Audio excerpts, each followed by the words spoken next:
Good afternoon. Take us away, Mr. Feller. Thanks, Robert. You got your statement earlier about developments in Egypt, but I'm wondering if you could start off by telling us the President's personal reaction to the bloody chaos in the streets. Ben, the President's been updated throughout the morning on this, both as a part of his PDB as well as some written updates throughout the morning on some of these images. The President's administration strongly condemned the outrageous and deplorable violence that's taking place on the streets of Cairo, that's taking place in the streets of Cairo today. We have said that throughout this process. Obviously, if any of the violence is instigated by the government, it should stop immediately. That has been our message throughout this. I think, Ben, this underscores precisely what the President was speaking about last night, and that is that the time for a transition has come, and that time is now. The Egyptian people need to see change. We know that that meaningful transition must include opposition voices and parties being involved in this process as we move toward free and fair elections. But that process must begin now. He said last night that he said, "I want to commend the Egyptian military for the professionalism and patriotism that has shown thus far in allowing peaceful protests while protecting the Egyptian people." What are his thoughts this morning about the way the military is handling itself? Well, again, we're watching as people are throughout the world what is happening today. We continue to urge restraint. We continue.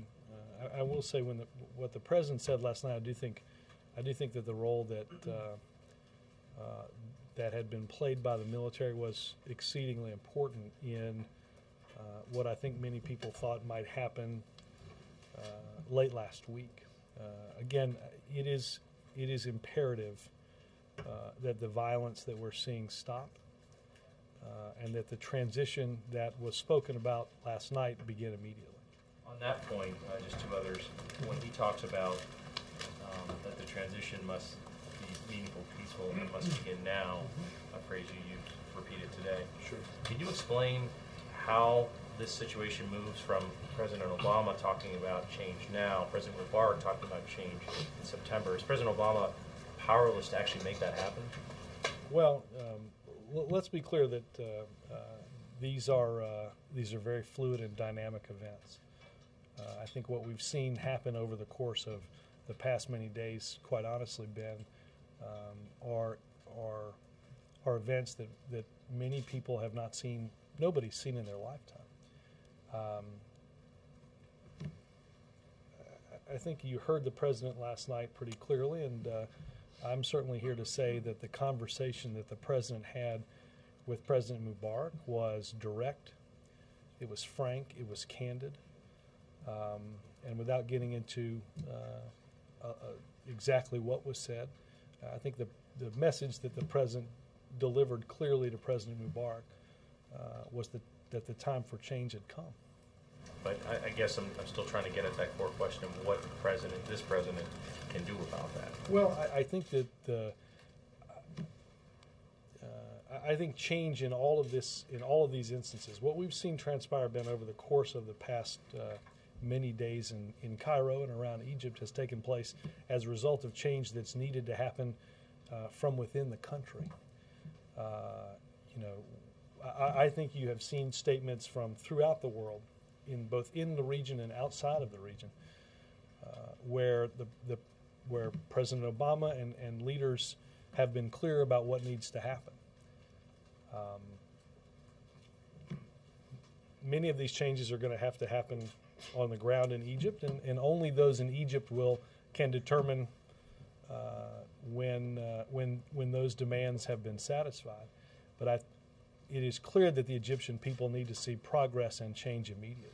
And finally, we have not had a chance to ask President Obama any questions since this crisis began. There have been at least a couple of occasions that could have been open to the press that weren't. Can you explain why we haven't been able to talk to him? Ben, I think you'll get a chance likely to talk to the President later in the week when Prime Minister Harper's here. We have had a couple of occasions that have been still photographers only. Those were part of the coverage plans that have been in place for a bit now in terms of those events. I will say this, Ben. I think we have, like you all, watched a series of rapidly moving events. You've heard from the president in what's happened in Egypt. We'll continue to keep you up to date as best we can on what goes on, knowing quite honestly that some things in foreign policy have to be done away from TV cameras. Those are the types of direct and frank talks that the president had last night with President Mubarak. So it was Yes, to avoid questions on Egypt? I said that it was not. The president, just like the protesters on the streets in Egypt, is clearly unhappy with Mubarak's insistence on staying in power until the elections in September. To put pressure on him, what are the specific steps that the administration is considering? Could that include a cutoff or curtailing of aid to try to push this along? I want to peel these questions apart slightly. First and foremost, these are very quick, rapidly moving events, and we are watching them like you are.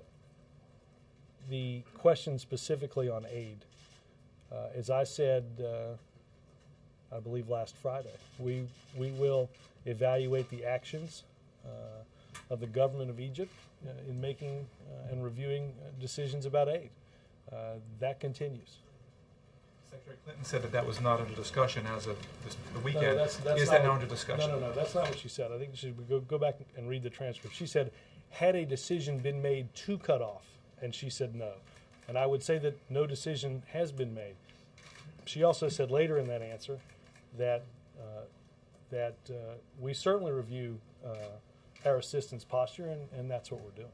Okay, but the president says he wants Mubarak to begin the transition now. Yes. Is he asking him, with those words, to say that he's leaving before September, to announce his resignation, or to speed up the election process? Well, Matt, some of these obviously are decisions that are going to be, as you've heard the president say, need to be made in concert with a whole host of and full range of voices on the ground in Egypt. I am not going to get into a greater level of specificity as to the direct nature of the conversation that was had, except to reiterate what the president said in terms of that transition beginning now. And what's the level of contact right now? Is the president going to be speaking to Mubarak? Has Ambassador Wisner had further contacts, either meetings or talks? Ambassador Wisner remains in the country. I do not know of plans as I walk out here to speak with President Mubarak today. I know the president did end his call by telling the president that he would remain in contact and would feel free to. President Obama would feel free to call at any time if he needed to speak directly with President Mubarak. Obviously, there are a range of conversations that are happening throughout our government at many levels. We have a very, very capable embassy and an ambassador there that's working with former Ambassador Wisner on a full range of these problems. Jake? I assume as this crisis has developed that the President and the National Security Team have been gaming out all the possible outcomes each step of the way. Is that a safe assumption? I think we have done that as events have transpired and as events have changed, sure. I will say this, Jake, I would go back again and look at what this administration, what this president has said specifically about changes that need to happen to respect the universal rights that we've spoken of, both in Egypt and throughout the Middle East. And I would point you to Secretary Clinton's recent speech in Doha as outlining a series of these steps. Well, as you game this out, what's the best case scenario here, and what's the worst case scenario? Well, I don't want to get into a series of hypotheticals because I think we would. You just said you guys are getting into a series of hypotheticals. I'm just not going to get into them here. Of course, we are we are planning for a full range of scenarios. I think it's important, Jake, to understand that I think it is hard to even imagine several days ago the events that happened yesterday. So events across this landscape are happening very quickly. We're watching those events. We're planning for those events. There's a deputies committee meeting that starts very shortly, where we will get into they will get into a whole range of issues. Obviously, we're concerned about violence that I talked about. We're concerned about reports of food and fuel shortages in some of the cities, and the ability to get what might be at certain entry points and ports over to people that are in desperate need of them. Do you think that Mubarak is a dictator? I think that, More importantly, does the president think Mubarak is a dictator? the administration believes that President Mubarak has a chance to show the world exactly who he is by beginning this transition that is so desperately needed in his country and for his people now. Does the president have any regrets that when this crisis began to unfold 8 days ago, his public statements were not more in line with the speech he gave in Cairo in 2009? In other words, the initial comments were a lot more pro-Mubarak, cautioning Jake, demonstrators not to engage in violence, as well as the... Well, Jake, I don't think, let me be clear. 8 days later, we don't think violence should be, we don't want to see violence on protesters. We don't want to see looting. There's a, let's be, hold on. Yesterday were that the protesters were an inspiration. His comments on Friday were they have the right to do what they're doing, but they shouldn't engage in violence. And that continues to be our posture. Jake, it's a journey. I mean, certainly his... Jake, I think for us to not acknowledge that, again, I don't know what you guys, from a coverage standpoint, predicted would be what we'd be looking at on Wednesday, last Thursday. Again, I think we are watching events that have not transpired as they have in this region of the world in thousands of years. We have, obviously, a considerable amount of staff time has been spent on this. Some of the president's time, obviously, has been dedicated to watching and watching, taking note of, and responding to the events that have transpired. Again, what we're watching is history being made. So no regrets that his initial comments weren't more in line with the 2009 Cairo speech. Again, I think that I think the notion that what what we have said in public and in private at all levels of our government, to all levels of the Egyptian government, to governments throughout the Middle East, have not been in line with the Cairo speech is simply wrong. In the Cairo speech, the president stood up for a universal set of values and actions that had to be taken by governments, as you've heard him say over the course of many days here, that have to be responsive to their people. That is precisely what the president believes. These are not going to be determinations that are, as I said a few days ago, these are not determinations that are going to be made by us. Nobody in Washington will determine the range of freedom of assembly or freedom of speech for those in Tahrir Square. And I don't think anybody in Tahrir Square is looking for us to gauge what the fence posts are on those freedoms. No, I think they're there. They want the president to be standing up more for them and less for Mubarak. I think that's what they're telling our reporters anyway. I think I don't know to the degree to which they've heard everything that the president said. I think the notion that that the president has somehow shifted from one side to the other is completely inaccurate. Thank you, Robert. When you talk about the transition happening now, how do you define now? Because now to me means today, not September.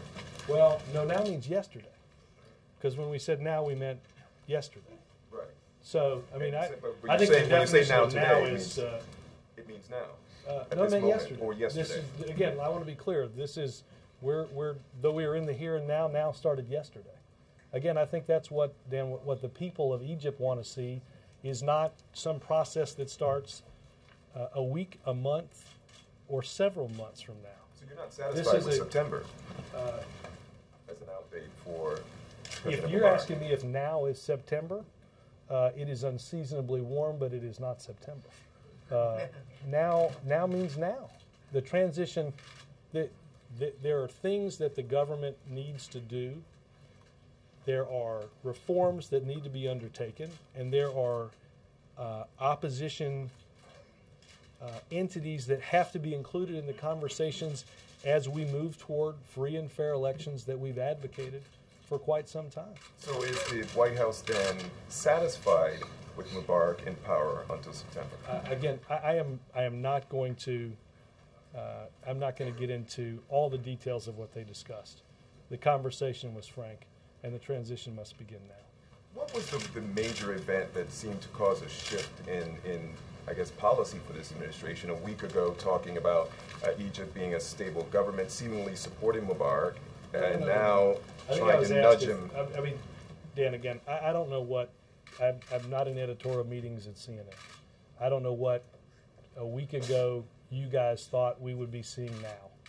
I don't know. I'm not saying what we were seeing. I'm saying what you No, were no, saying then but hold was that on, it was a but- stable government. But Dan, if And- you're asking me if events have changed over the course of the week, the answer to that is of course. I'm not saying. I said what was the one event that caused the shift from I saying don't- that it is again, a I don't. stable. There have been a series of events on the ground that have, I think, shifted. Quite frankly, when you shift anchors into the region, I assume that's based on some things that are happening into the ground, on the ground.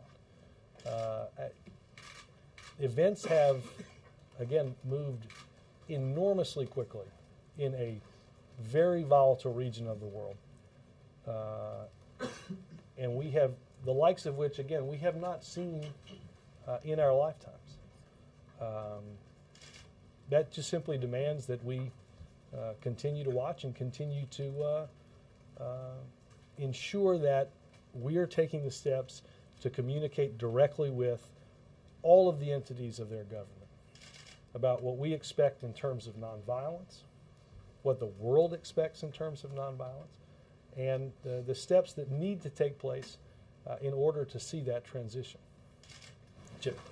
Robert, and maybe I'm parsing words too much here, but yesterday the president, talking about the transition, said it must begin now, and when you walked in, you said the time for a transition has come, and that time is now. You didn't say begin now. Were you ratcheting up a little more by not putting the word begin in there? No. I don't want to parse too much, but I think the events of yesterday began that transition yesterday, and I think that's.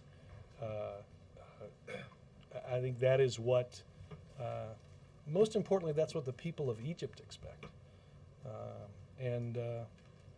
I think the people of Egypt need to see progress.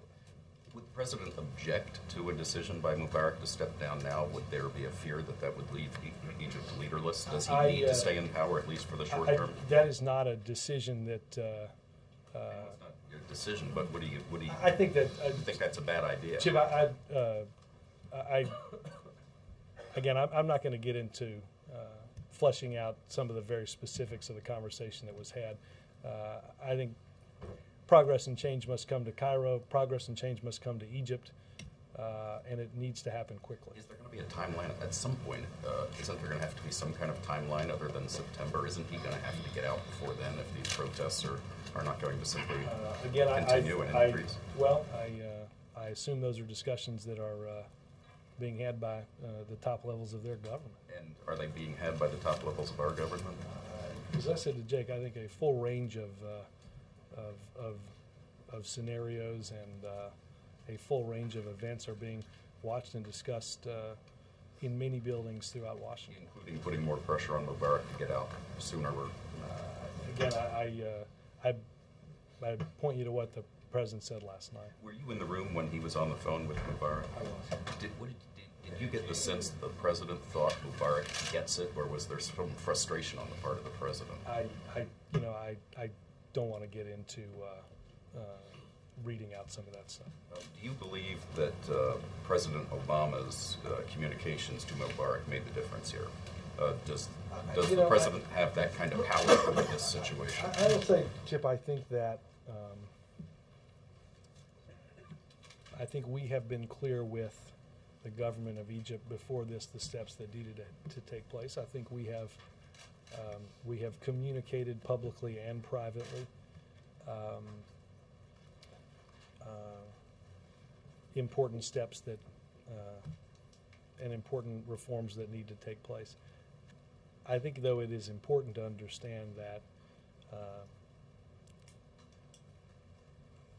we're obviously watching. We're watching the events based on what is happening on the ground there, and I think, as I said earlier, I think the world is watching and the world is commenting on what we've seen happen and what we know must take place over the next many days and weeks. But as far as what President Mubarak did and what he will do in the future, is President Obama basically calling the shots? No. I look again. I don't know the direct answer in terms of that, Chip. I think at each juncture of this, we have again made, I think, public and private comments about the situation and what needed to have happened. I think you will hear this administration, whether it's at the Pentagon, at the State Department, inside of this building, again, continue to communicate with both the government of and the people of Egypt about what the world expects. Do we have evidence or indications that some of this violence is being instigated by the government? I have not been. I have not seen the latest on that. In terms of whether or not we do, Wendell, I don't know the answer to that. Suspicions? I shouldn't hypothesize. Again, I think what's important, though, is that the message must be that the violence stop, and that in the event that any entity or any government entity is behind any of this, it must stop. Because some of the reporting out there indicates that it's government thugs who are responsible for this. I understand. Did the president ask Mr. Mubarak to supervise the transition? Did he ask him, don't leave, supervise the transition of power? Again, I'm not going to get into the specifics of. I think it. Well, I think the president was clear, and I think the president was clear publicly that the transition must begin now. Senator Kerry of Massachusetts has suggested a caretaker government. Does the president support that? I've not seen exactly what he suggested, and I'm happy to take a look at that. Thank you. Did the president get any indication from Mubarak that there was going to be a crackdown today? No. Even if I understand if you can't talk about hypotheticals, but was it made clear, did the president make clear to Mubarak that there were consequences in the American-Egypt relationship if he did not? Well, I think if he did not take the president's suggestion?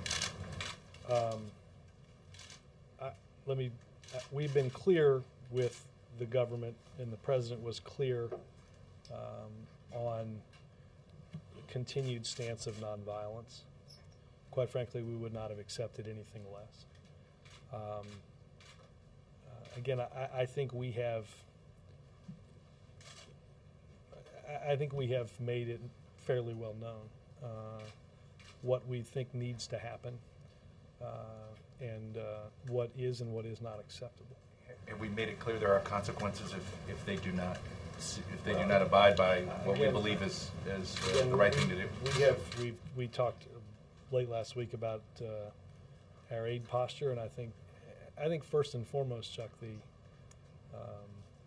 I think those are that's precisely what's happening on the ground right now. I think the people of Egypt need to see change. The people of Egypt need to see progress. And that's what the world needs to see. Is there a fear that you will lose, that if you push Mubarak too hard, you will lose the ability to influence him? I think I would go back to what I said earlier to Jake, that we evaluate a whole range of activities and scenarios. And let me just circle back one more time. It seems like you're avoiding using the word. I mean, are there policy consequences on the table that Mubarak is aware of? Chuck, I think you have to understand that there are limits to what I can say about all of the private discussions. Say what's on the table, but is it clear? I mean, is it? I do not think the president could have been clearer with the president of Egypt last night. John. The president last night praised the professionalism of the Egyptian military. Right now, the military is being criticized for not intervening to help protesters who are being brutalized. Is there such a thing as a sin of omission by the military? And would the U.S. government call for the Egyptian military to intervene? I don't want to get over. Let me see if I can get a direct answer from some of the military-to-military contacts on that. I wanted to ask about the military-to-military contact. So, and one other thing, back to the aid review. I mean, you brought that up on Friday. The review of U.S. aid to Egypt. You brought that up by yourself on Friday. Can you at least tell us where that review is? What is the status of that review? Let me see if I can get an update. I said that that review would be based on actions going forward, and I've not gotten any greater guidance on it from there, but I'll see if there's any review to that. Yes, sir. Just follow up on that. You mentioned before the role of images of violence. Do you think what's happening today is particularly important in this review of assistance to Egypt? Well, look, any violence is in any role that entities play will take part in that. I do not want to. I don't have anything to announce on that, and obviously we will evaluate what has happened and the images that we see based on that, and a full range of as it relates to a full range of options going forward. One more, but I think it's. I do want to, if I can, just be clear though and reiterate that we have said this from the very beginning. The president has said this at every opportunity, and every official in our government, in speaking with officials in the Egyptian government, have used every opportunity, first and foremost, to reiterate that any steps that are taken must not include violence. We reiterate that call today. I think the people of Egypt, they do not want to see appointments. They do not want to see speeches. They want to see concrete action by their government. And I think that's what the world waits for. And since the beginning of the uprising, you called the Egyptian government to stop the shutdown of the internet. Yes. The president called yesterday for transition to start now. Well, the shutdown of the internet continues.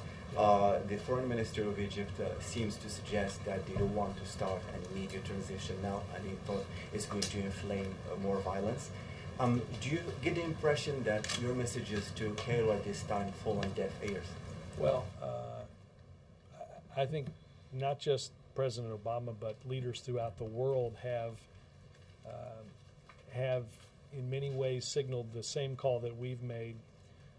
I know that this was a topic that has been discussed in some of the calls that he's had with leaders in and outside of the region.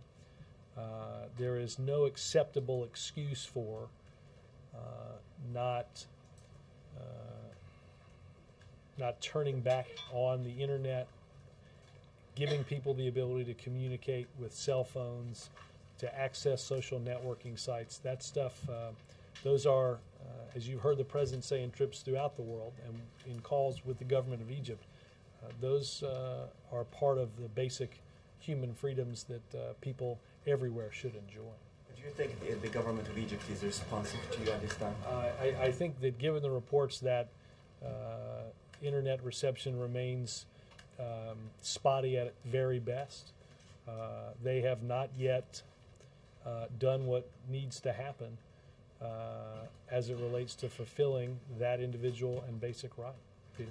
Robert, following up on Wendell's question, what was your motivation for raising the specter that the Egyptian government may have been involved in instigating trouble today? It is something that I think at all levels we want to ensure that the message that is sent, and the reason I said the first message that is talked about in what we say, what I say, and what you see others say is the need to respect the rights of individuals and to ensure that this is done in an orderly and peaceful way. I just want to make sure, Peter, that everyone understands that violence at any level is unacceptable. There are reports that that the administration does have evidence that someone in authority in the Mubarak government gave the go-ahead for these people to go into that square. I've been out getting ready to go into this, and I have the last meeting I was in on this was earlier this morning, so I can go see if there's anything that I know of on that. And finally, excuse me, you've had a lot of questions. If you listed a number of things that the deputies were taking up in this meeting, would it be safe to assume that they're also going to talk about the very stability of the Egyptian government? Yes, I mean I think there's we have talked throughout this process about the transition, as I mentioned a second ago, being peaceful and orderly, and I think stability in the country, and around in the region is tremendously important.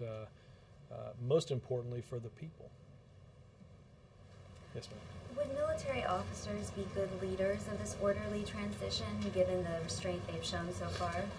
I'm not going to get into picking either transitional or future leaders of Egypt. I think that's something that the people of Egypt and a broad cross section of those in political entities are going to decide for their country.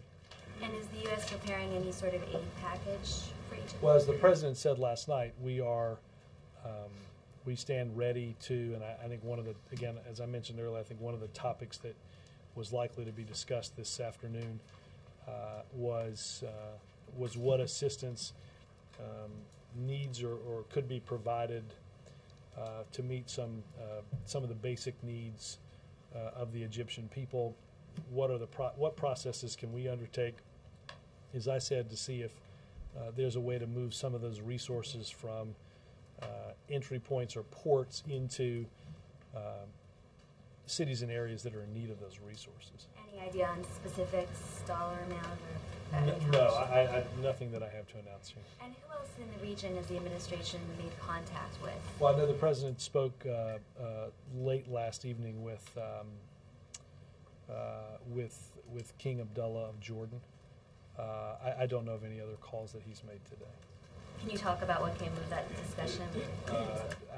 Let me see if I can get some more information on that. Scott. Robert, what's the president meeting with Senators McCain and Bingham?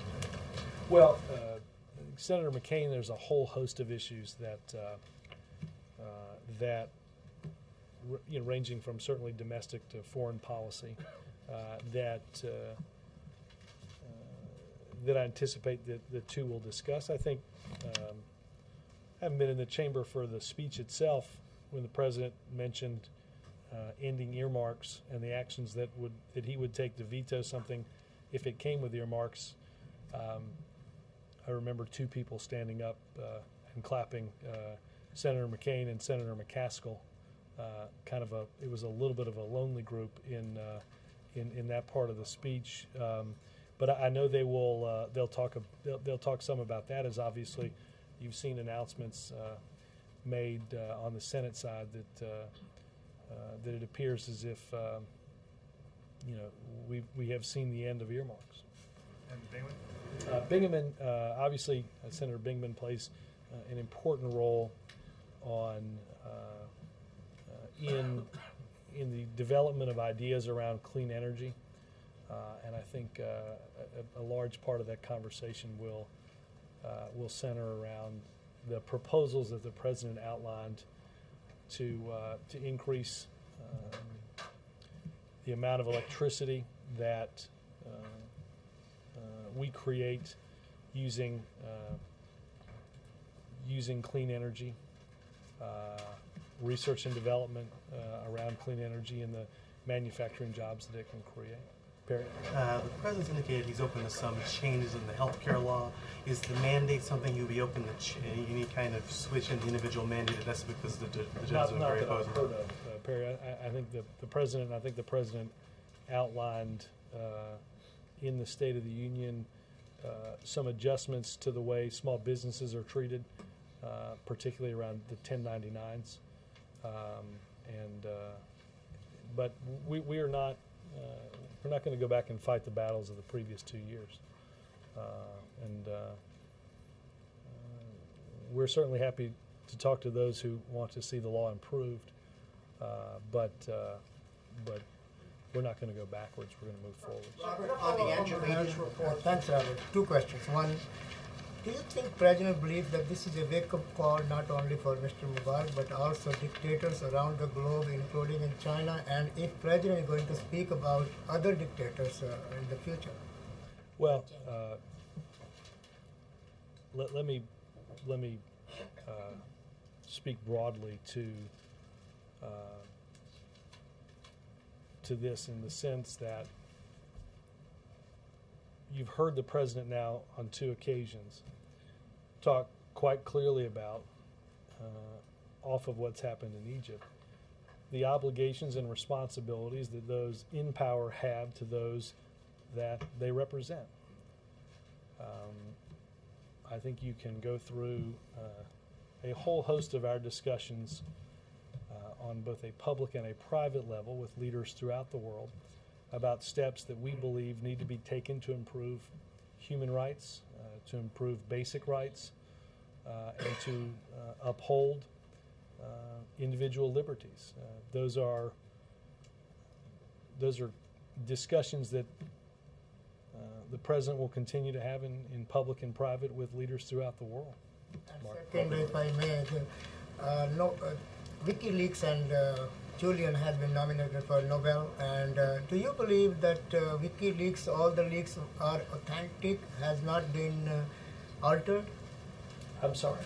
That all these WikiLeaks, all are authentic, has been not... Look, I'm not a document veracity person. Robert, there is a very sizable school of thought that says in the elections that the president would like to see, if they were truly free and fair, Islamic fundamentalists would come to power in Egypt. Is the president ready to accept that outcome? Again, Mark, I think that we're getting way ahead of the process, and we're getting into there's a lot that we need to get the transition going to get to the point of free and fair elections. Again, I don't want to get into hypotheticals about what if. I think what we would like to see is a continued stable partnership with a country that has played an invaluable role in providing some stability to a volatile region in the world. And that we would expect that a government, that whatever government comes next, that government respect the treaties that it has, that the previous Egyptian governments have entered into. There's no element of be careful what you wish for here? Well, again, we're looking through a lot of different scenarios. Connie? On Israel, do you have any special concerns for their security? Do you have any particular coordination with Israel?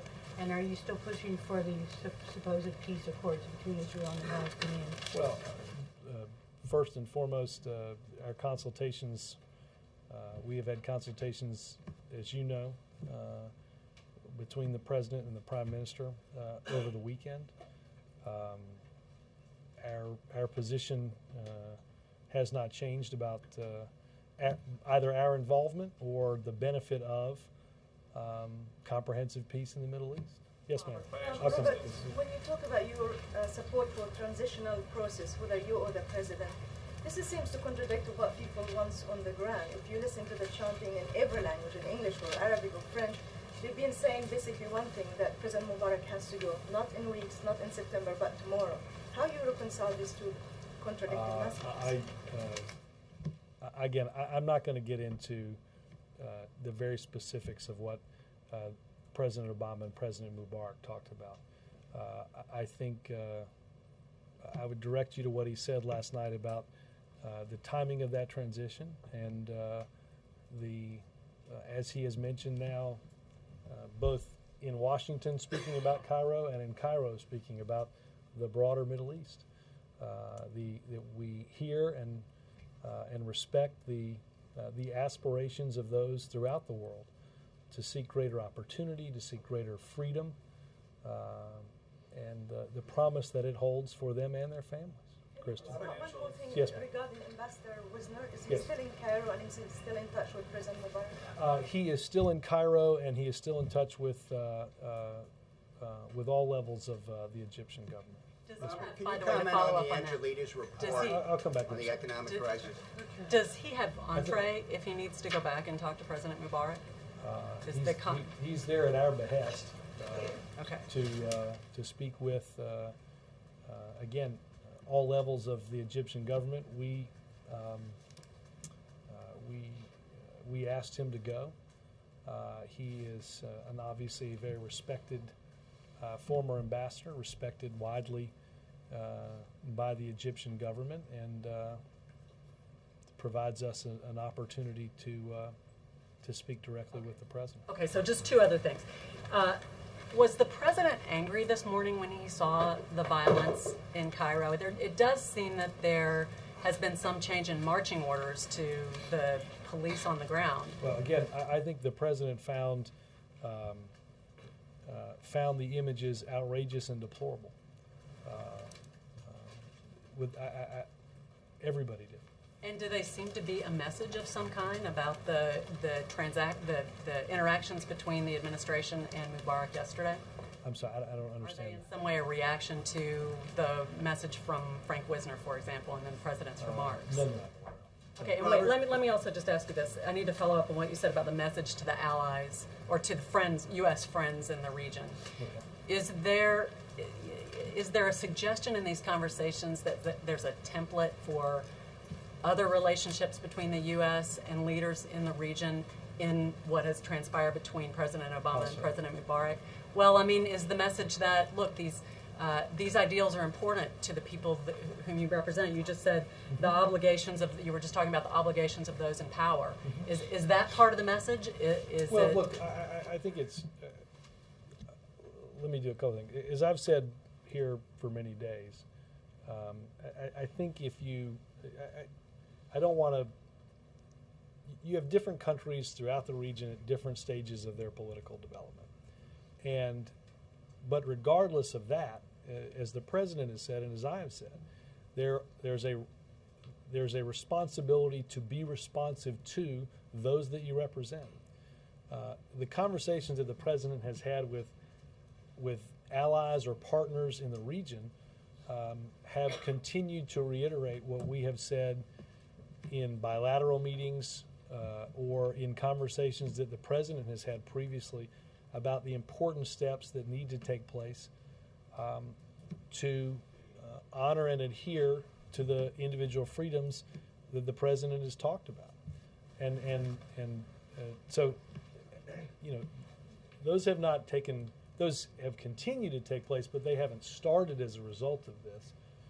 And again, that's why I think I said earlier, what the president has said in these individual meetings, and particularly what Secretary Clinton said in her recent speech, I think provide you some pretty good roadmaps to what our feelings are as it relates to what countries need to do to respect those human rights. Robert, you've used the word transition about 15 or 20 times today. In terms of the definition of that term, is the definition of the term transition a government that does not include Hosni Mubarak? I think what President Mubarak said yesterday is he is not going to be the next leader of Egypt. I think that was clear. Would you have said now versus September? Transition now. Does transition now mean no Hosni Mubarak now? Again, I'm not going to get into more specificity about what the two presidents spoke about. Follow up. You've mentioned a couple of times also that we are having discussions with all levels of Egyptian government. Are we speaking with leaders in the army, and Yes. what are we talking to them about? As I've talked about over the past several days, Admiral Mullen has spoken with his counterpart. Secretary Gates has spoken with his counterpart. Officers throughout our command ranks have spoken to their counterparts. It speaks to a couple of different things. One, in the importance of robust military-to-military contact. Being able to have the relationships and the knowledge of who you're talking to and who you need to talk to in times of great crisis. And I think it's safe to say, again, each and every one of those conversations starts out with a conversation about restraint and nonviolence, and that's what the president spoke about yesterday. Do we have an impact? Do you think those military-to-military contacts have helped maintain this restraint? I do believe they have. April? Well, following up on Glenn's question and something else, with this military-to-military communication, was there also any communication about timelines when the military should or could step in? I'm not going to get into that. Okay, and also, with emotions so heightened, realistically, what is the timeline that you think that the violence will quell there, realistically? April, I don't know the answer to that. I know that it is within the power of all of those involved to step away from that violence.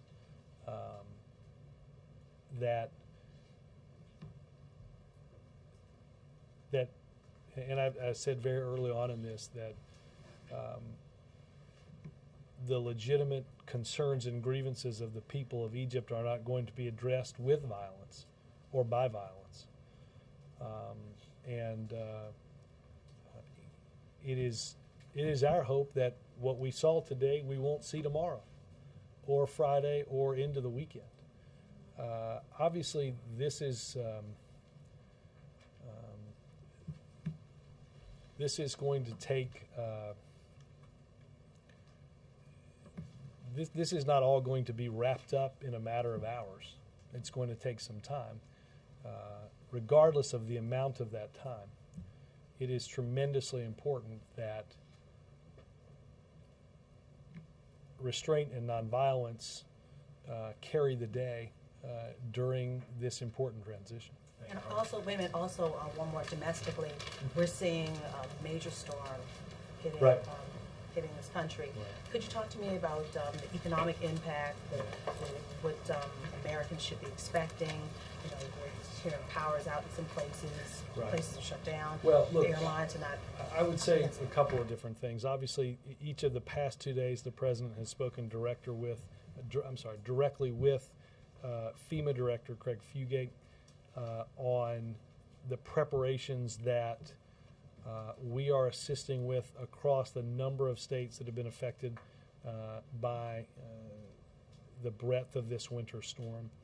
I think you all got a readout yesterday that indicated that FEMA had coordinators on the ground across the arc in the country of where we were predicted to see that winter weather.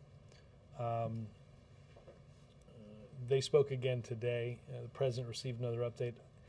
I believe the FEMA director was going to do a briefing on camera today to talk about some of the preparations that have been had as we assist state and local entities and as we help businesses deal with the repercussions of, say, losing power or things like that. Obviously, we anticipate that we could see appeals for disaster declarations, again, which come from the state level up to the federal level.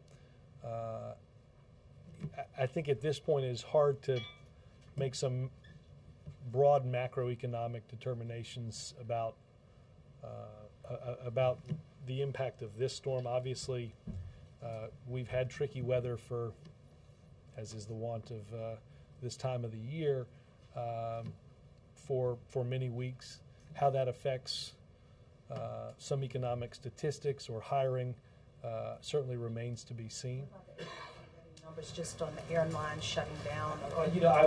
I would point you to DOT and FAA for the particulars of that. I mean, obviously some of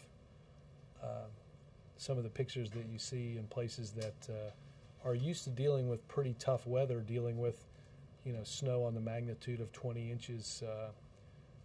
It's a stunning thing. President glad he's not in Chicago today? We did remark that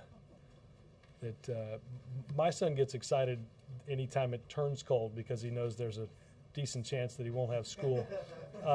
But we did remark that I guess this is the first time in 12 years that kids have shared that same feeling across the city schools in Chicago. So Working on his house in Chicago. That's a very good question. I don't know the answer to that. I think seriously, you guys should email it. Yeah. That's I wouldn't wave you off that answer. I wouldn't wave you off. Margaret. Yeah. Chuck thought Rom was the sidewalk outside of the. Ben LeBolt, if you're listening. Sorry. Go ahead, Margaret. So I've got a very quick one on Egypt and a slightly more complicated one. The quick one is, did President Mubarak... The Egypt is the easy one? They're both about Egypt. The first one is, did President... Go ahead, I'm sorry. The first is, did President Mubarak explicitly commit on his call yesterday with the President to nonviolence? And I'll just ask you this. I'll say this. The President reiterated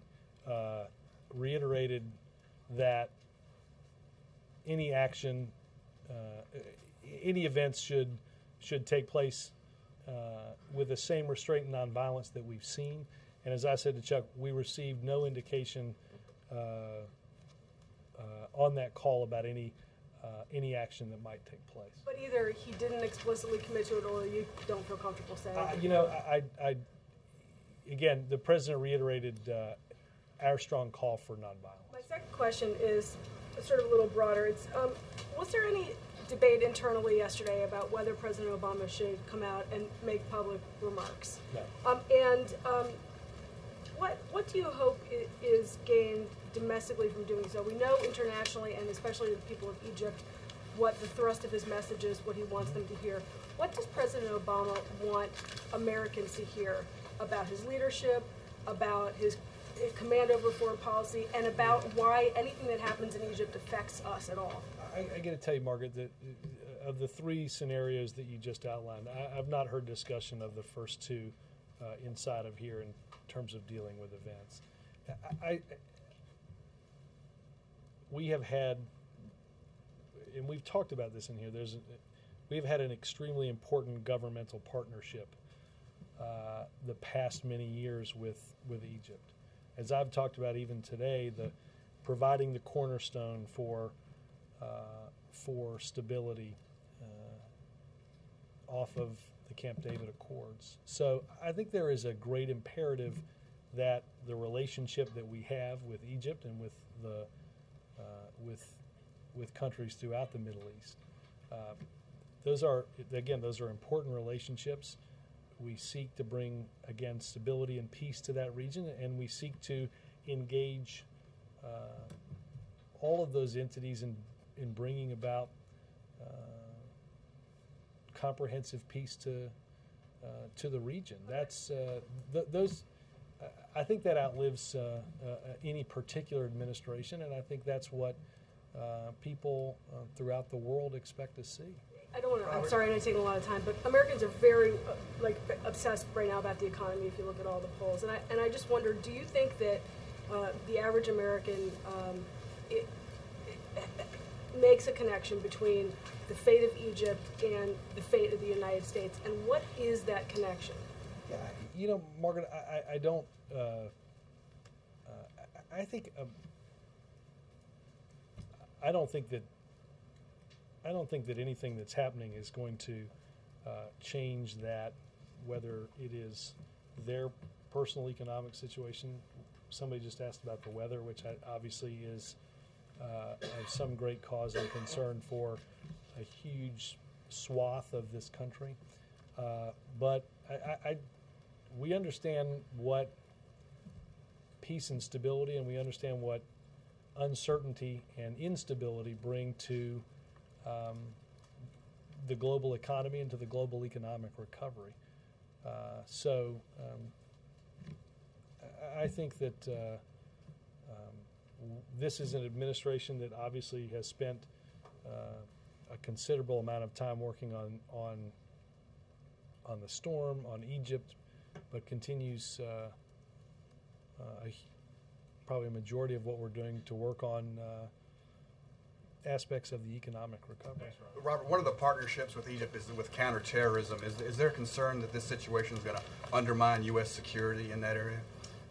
Again, we have, as you mentioned, an important partnership with them and with a number of countries throughout the region. Obviously, not just that, but a whole host of issues like that we are monitoring very closely. You had a financial stability. Recovery. Yes. The Angelides Commission issued a report giving a rather extensive description of the build-up to the crisis over the last few decades, indicating particularly the deregulation and particularly the revoking of the Glass-Steagall legislation, which built a firewall between commercial banking, investment banking, was the cause of the buildup of this bubble.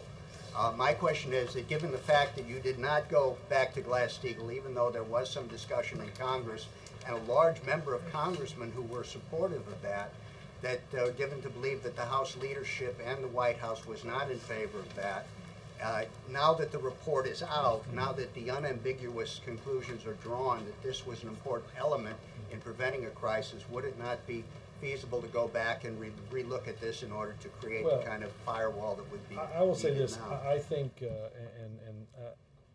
I think that the steps that